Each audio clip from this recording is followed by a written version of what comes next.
us has looked at how challenging different feeding experiences can be, and that I work with quite a lot of mothers who really wanted to be able to breastfeed, but they faced huge challenges around them, usually challenges with going back to work and not getting enough support, and getting incorrect advice from people, which has really harmed their breastfeeding experience. So we've always got some parents who make the informed decision that they want to formula feed their baby, and that's great. Yeah.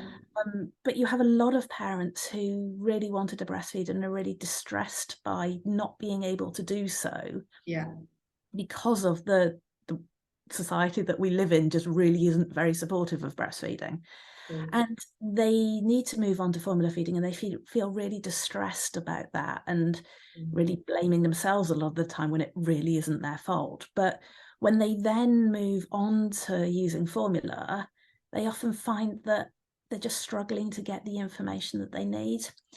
And we have a major issue in the UK and, well, globally, that the companies that are making formula products have been shown to often use really underhand tactics to try and promote certain products and make promises that their product will support your baby's health in a particular way, or they'll support your baby's behavior in a particular way, that could make your baby sleep, or everything that really exhausted parents want to hear. Or when parents are really struggling with not being able to breastfeed, they're looking, which is the best formula for my baby, and this company is saying, well, this formula has got all these added ingredients in.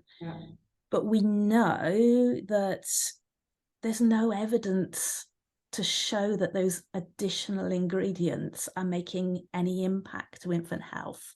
And it's a problem because those formulas are priced at a really expensive price point, far more than they actually cost. So we've done research over the years, really trying to understand parents' concerns around that. So what they are seeing in terms of advertising and what they are being told around different formula milks, and just really trying to reassure them that in the UK, all formula products for your baby are nutritionally complete, the ones aimed at babies for 0 to 12 months. And if you select one of those, your baby will be well supported. There is absolutely no need to go and buy the really expensive one and spend more money than you've got, or worry about not being able to afford it, because that's what we saw in our research, that we naturally assume, don't we, when we go to the supermarket, if you see a tin of formula for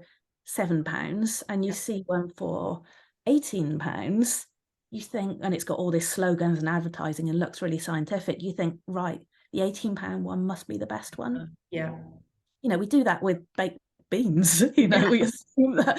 So we do it with everything. And we found that parents were choosing that one because all the information around it really told them that this one was better for their baby. So that's underhand, full stop. But then parents were spending money that they couldn't really afford on it and going without themselves, or they were feeling so guilty that they couldn't afford it. And we just wanted to get the message out that buy the £7 one, buy the one that, it's the same, essentially, virtually the same, or at least that there's no evidence that there's any impact that one is better for you than the other one. So it's about getting those messages out there around, just buy the formula that, that suits your price bracket, and don't worry about it. Don't feel guilty that you haven't got the best one, because there is no best one.